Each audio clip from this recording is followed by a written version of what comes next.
Hey guys, it's Quickie Baby and welcome to another quick tank review. This time we're going to be looking at the E25, which is a tier 7 German premium tank destroyer.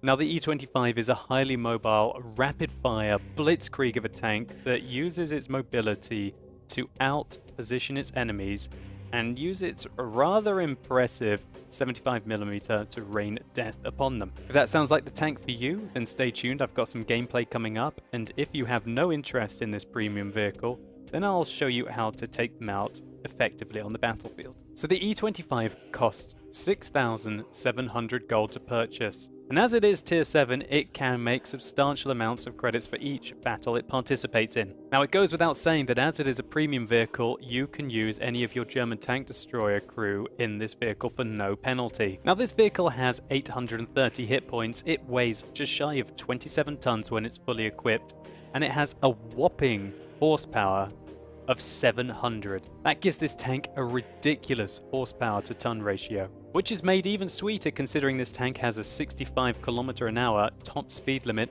and it's got 44 degrees a second traverse speed, meaning it can bomb it round almost as if it's a light tank, or at least a rather quick medium tank. Now all this speed does come at a cost. It has 50mm frontal armor, 30 at the side and 30 at the rear. Let's just take a look at this in WOT Tank Viewer to take a look at this in some more detail. So here's our E25, and here's its armor profile with a key at the bottom. Now even though our tooltip says the top armor is 80 on this tank, it is only a ring around the gun that is 80mm thick. The rest of the frontal armor is 50, and the sides and the rear of this tank are a rather uniform 30mm. It should be noted that the cupola on the top of the tank is 30mm, so if you only have the front of this tank and it's angling rather well, then you can take advantage of this. And with the knowledge of this, you can penetrate the E25 from any angle with practically any tank that it's going to meet. Now the top of this tank provides little protection. It is 20mm thick, and this means that if this tank does get hit by artillery and from above, it's not really too hard of a target to pinpoint. It's going to get absolutely smashed. Just to quickly go over the spaced armor on the front of the tank, this whole area here is 50. This beak area here is 25. And if for some reason you can see underneath the tank from this angle, there's an area of 10mm here. One thing that is quite nice about the E25 is if we hide this spaced armor, we can see it's actually quite a small area that provides no protection, i.e. has 0mm of armor. And the rest of the area that's underneath this 50mm of spaced armor is another 50mm of regular armor. What this means is that if you're tanking in the E25, you can think of this as being effectively 100 plus. So if you're trying to avoid damage in the E25, you really have three opportunities. One is the fact that the armor on the front is so well angled, even if it is only 50mm thick. If you can angle it like this, then you might be able to bounce some lower caliber targets. Secondly is the tracks. The tracks are 25mm thick. They will absorb some of the damage from the shot, so tank with your tracks if at all possible. And finally, as we mentioned, there's effectively 100mm of thick armor directly behind the gun. So you know that the E25 is highly mobile, and its armor, while isn't the thinnest, is quite well angled, and the tank does have some fairly good protection with the Mantha. This means that the gun on this tank is not particularly overwhelming for a tank destroyer. It's a 75mm that, well, it does fire a very impressive 20 rounds a minute, with 150mm of penetration with its standard rounds with 135 alpha damage. Now the tank is pinpoint accuracy of 0.3 and the aim time is negligible at 1.5. Now if you do want to fire premium rounds in this tank, they are going to set you back a fair amount of money. They cost 2,800 a shot, but they will provide you with an extra 44mm of penetration. And considering this tank can meet tier 8 vehicles, you are going to have to fire a few premium rounds, specifically at tier 8 heavies. Let's just see how this armament compares to the other tier 7 premium tank destroyers in the game. So we're on Tank Compare, and we have the E25 on the left, the SU-122-44 in the middle, and the British AT-15A on the right. So the health differences are negligible. The signal range is the same for the E25 and the SU-122-44, while the British tank destroyer flags behind by 130 meters. Again, the British tank destroyer is ridiculously slow. The SU-122-44 can go at a middly rate, while the E25 leaves both vehicles flagging behind. Now interestingly, the E25 can go rather fast backwards at 20, which can give it a good amount of flexibility to maneuver and to often avoid tanks that are trying to ram you, which is important considering the tank weighs 26 tons. Now due to those mobility and weight differences, the armor, as you would expect, is much weaker than the SU-122-44 and massively weaker than the AT-15A. Now the engine power on the E25 is much better than the SU-122-44, even though it's lighter, and even better than the AT-15A, which means that its horsepower to ton ratio simply leaves the other tanks lacking. Now its traverse speed is only slightly better than the SU-122-44, and now this is an interesting one. The tank actually gets worse terrain resistances than the Soviet vehicle, as well as having a 5% higher chance to be set on fire. Now the view range in the E25 is lovely. It's 360 meters, which is 30 higher than the SU-122-44, which is very blind indeed. And the traverse speed leaves both of the other premium Tier 7 tank destroyers flagging behind. Now the gun arc on this tank is better than the SU-122-44, but much worse than the AT-15A.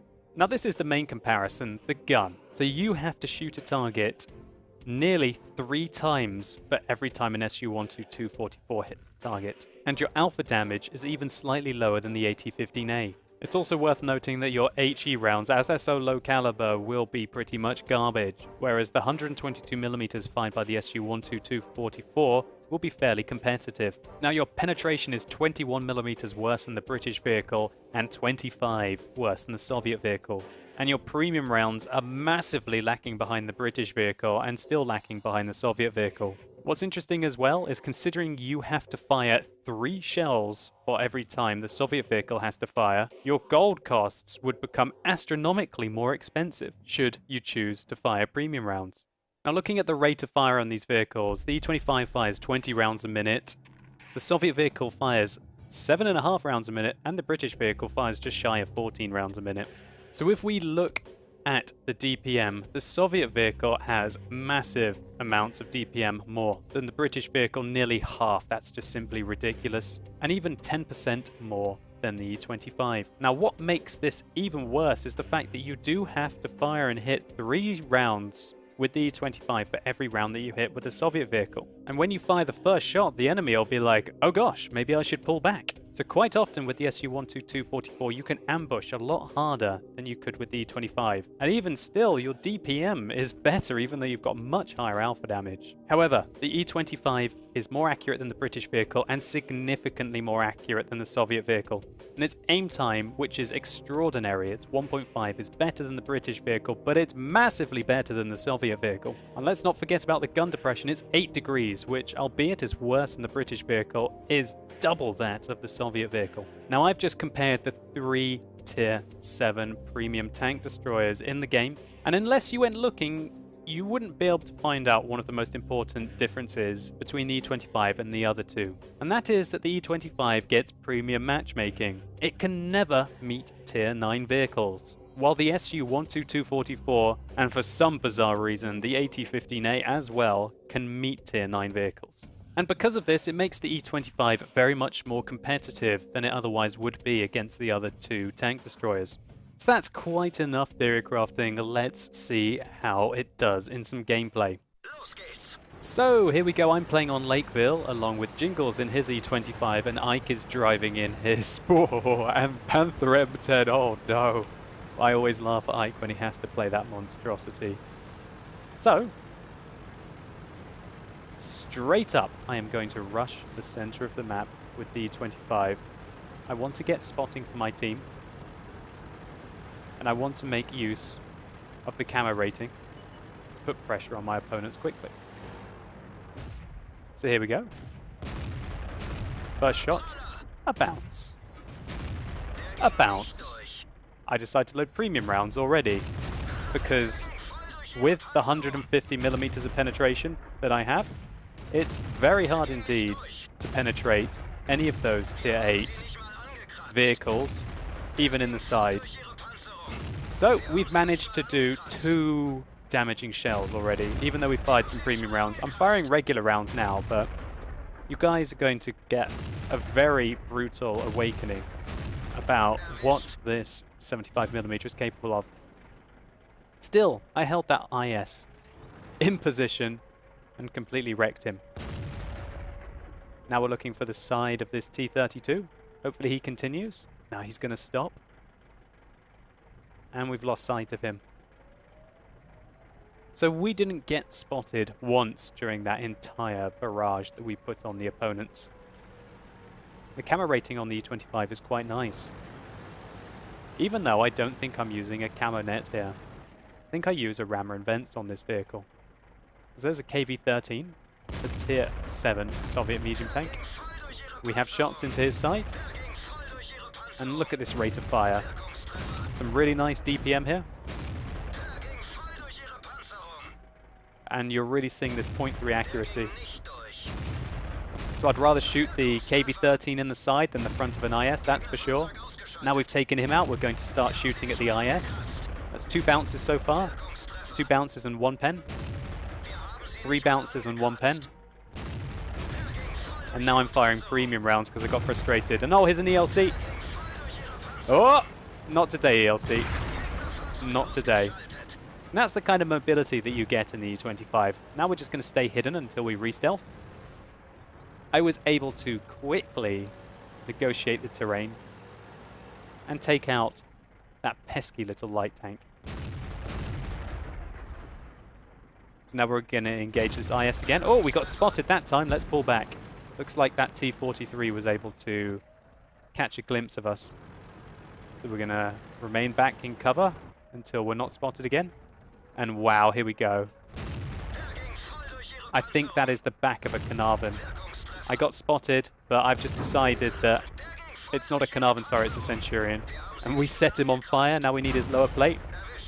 There we go. We did 828 damage to that Centurion just that quickly. And that is one of the most dangerous vehicles you're ever going to meet, really, in the E25. It's a tier 8 British medium tank. And that's right at the end of this vehicle's matchmaking. We're able to decimate it so quickly. So this IS is pre-aimed for us. And we get spotted. We get quite lucky that he tracks us. We repair the track and we pull back.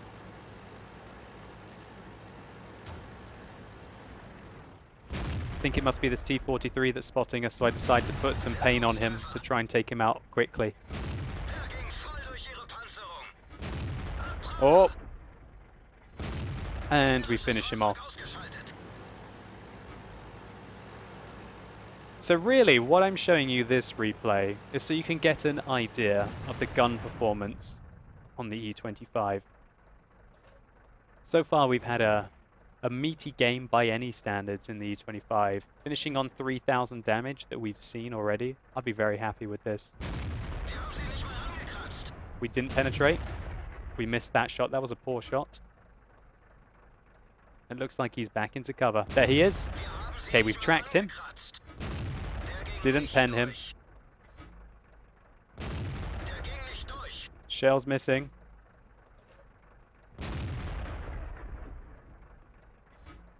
So, we're bouncing more, even though we're firing premium rounds now. This E25, sorry, the T-32 is very much worried about us because I don't think he can see us from here. I really wanted him because it would have been a top gun if we'd been able to pick him up.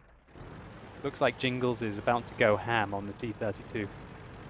Oh, he just actually cut right across him. He wants the T-32's flank.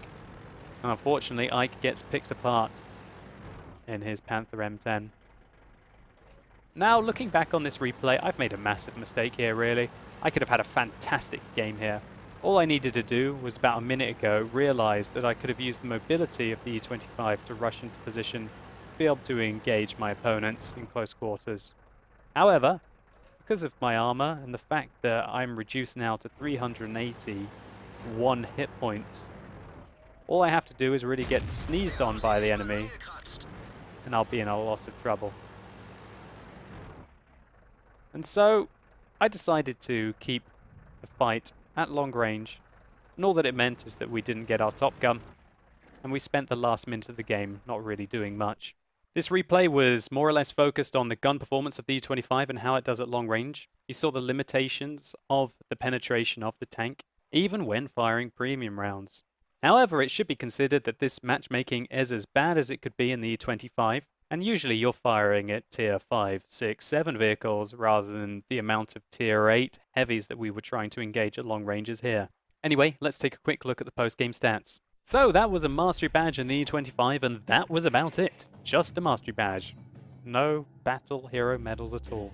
Mostly because of the passive play that we had at the end of the game. Now, many people will buy a premium vehicle to make money. As we can see here, we made 77,000 credits with a premium account. Now, we spent 32,000 on ammunition there because of the premium rounds that we did have to fire, but still, we made 42,000 profit. This was exactly 1337 base experience, which was 8,433 WN8. Now, the accuracy on this tank, we hit 42 out of 48. Of those 42, 28 penned. However, of those penetrations, it doesn't seem like some of them actually did damage, as we only did 3,212 damage overall. So this replay was a gun test of the E25. Let's take a look at how it performs when it needs to use its mobility. So now we're playing on Karelia. And this is more of what I would call better matchup for the E25. This is more normal, is what I was trying to say. The fact that now there are about 6 tier 7 vehicles on the enemy team, the rest being tier 6 and tier 5. So we're just going to set up in the middle with our binoculars and hopefully spot some enemies right at the beginning. The idea is that we're going to try and catch the scouts and the faster vehicles and put these binoculars to use. Lovely. One right into the 5916.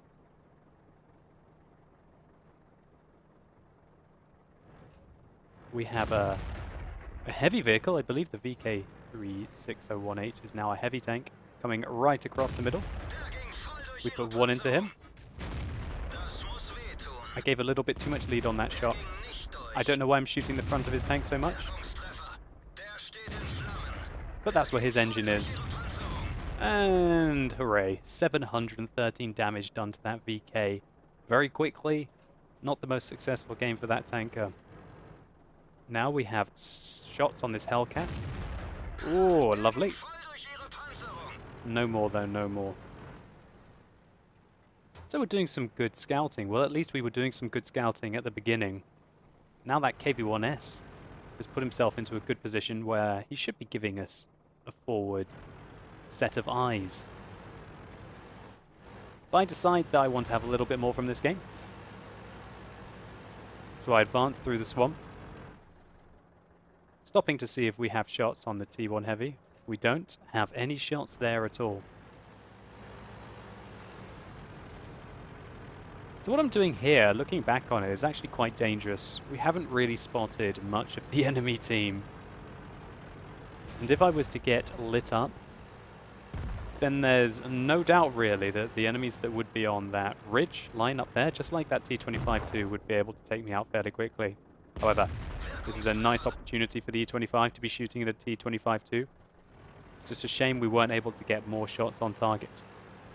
So wow, the DW2 and an IS and a Type 34 are going after that Hellcat. And I rush over initially thinking that I can save him. And then I just think about how bad this is for me. Why am I here? Why did I try and help that Hellcat? Oh god, let's get out of here.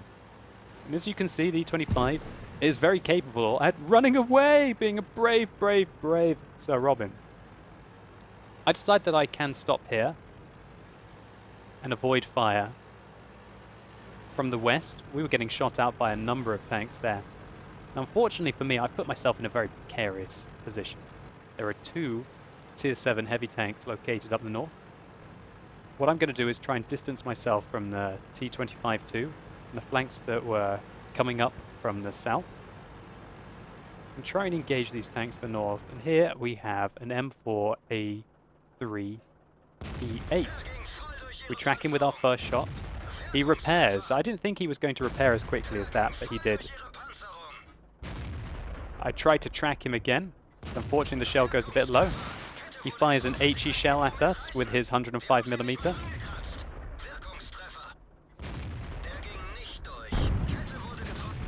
And unfortunately, one bounce means that he's able to fire at us again, but thankfully, he only splashed us meaning that we get to keep most of our health left. So you saw there just how easily we were able to take out that tier 6 medium tank.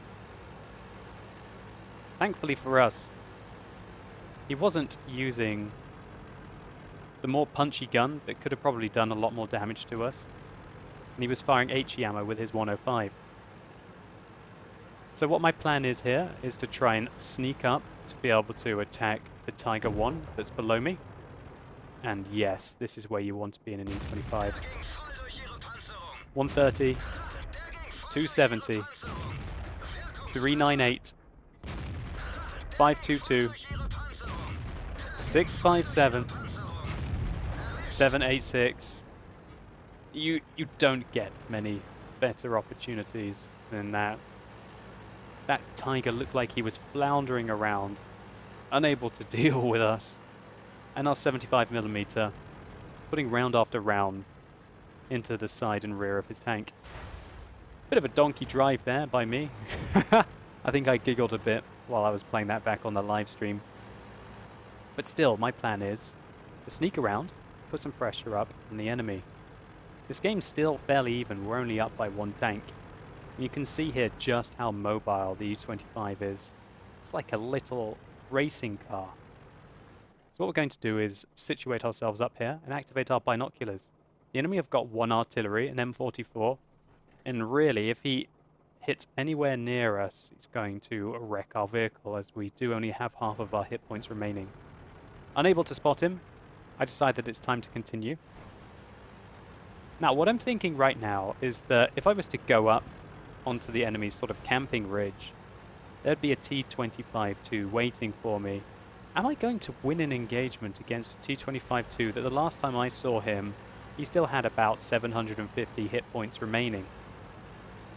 I could, if I was able to outmaneuver him, but it's risky. All he needs to do is to be aware of my situation and put 2 rounds into me, and I will die. So instead, what I'm doing is going hunting. I want to know where this artillery is. The artillery usually hang around the back here, so I was quite surprised that I was unable to find him. But again, now that probably means that the artillery is going to be situated up with that T-25-2, and that makes me want to go up there even less. However, we can use our fantastic mobility to outflank our vehicles. This DW2 doesn't have a clue. Good night. Whoa! That would have been a nice clutch shot if he'd been able to put that one in there. Now we're looking for damage on the IS. We can just about get it. One into the back of his turret. We fire 2. And we decide to move. So the M44 just rushed off his mound straight towards our base. Looks like he got a bit fed up of the enemy team for camping on an assault map. And with only 3 minutes left in the game, I think that M44 decided that he was going to carry it single-handedly. But I'm not complaining. I think we've got an absolute ambush opportunity here on the enemy. I still need to be careful though. That T-25-2 is definitely within range to shoot me, and his 90mm can take me out very quickly indeed. So I'm going to try and get objects between me and the T-25-2, or simply get out of his render distance. Here we go, a lovely opportunity on an E25. And the Jackson gets taken out. Now we've got a T1 and an IS in an undisclosed position.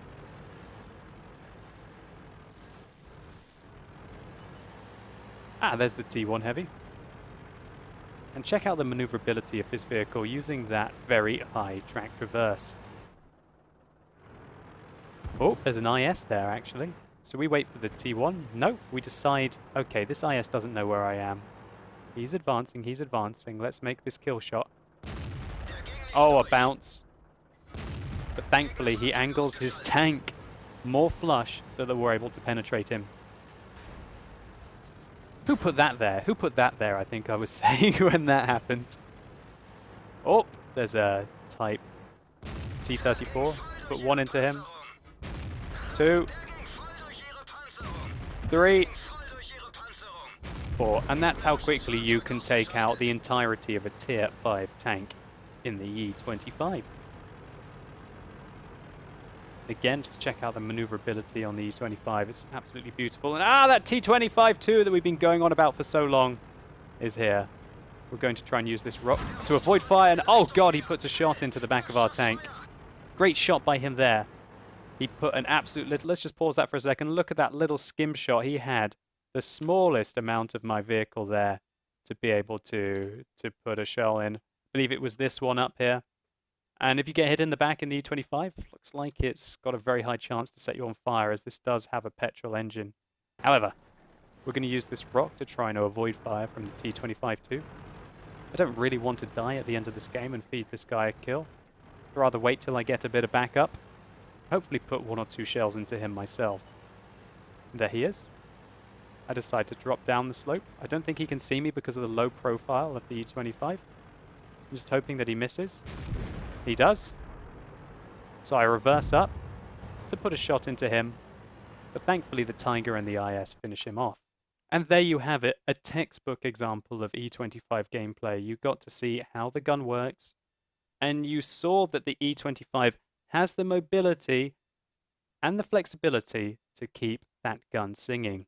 The key to E25 gameplay is to try and avoid as much fire as you can and outmaneuver your opponents so that you can have the tactical advantage on them. Anyway, let's just take a quick look at the post-game stats.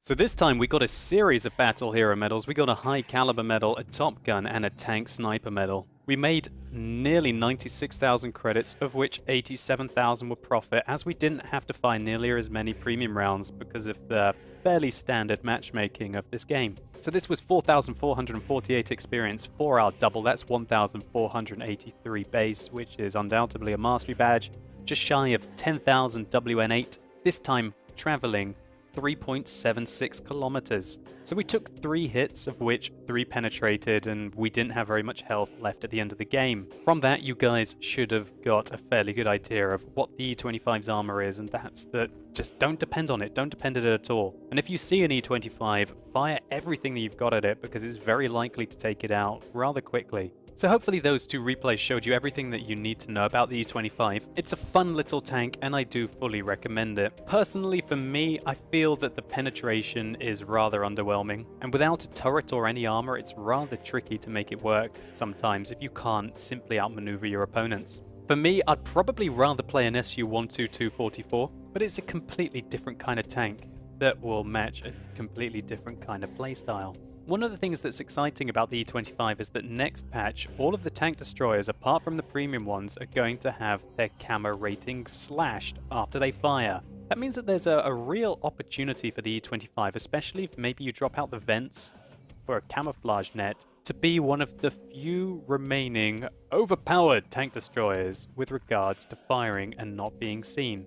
There's no doubt that the E25 can make a ton of credits, and if you already have a German tank destroyer crew, then I fully recommend this vehicle, if just for skill training, or if you want to just take advantage of the money-making capabilities of it. And for me, at least, it is certainly a hell of a lot more fun than the other premium German tank destroyer. Anyway, guys, I hope you enjoyed this tank review. If you did, or it was just useful to you, please consider liking the video down below. I'd really appreciate it and it really helps me out. And let me know what you think about the E25 in the comments below. Do you absolutely love this vehicle? Do you hate meeting them on the battlefield? Do they really troll you? Or maybe you've bought one and you've really disliked it. Let me know what you guys think. Anyway, as always, thank you so much for watching. You've been epic and hopefully I'll see you soon.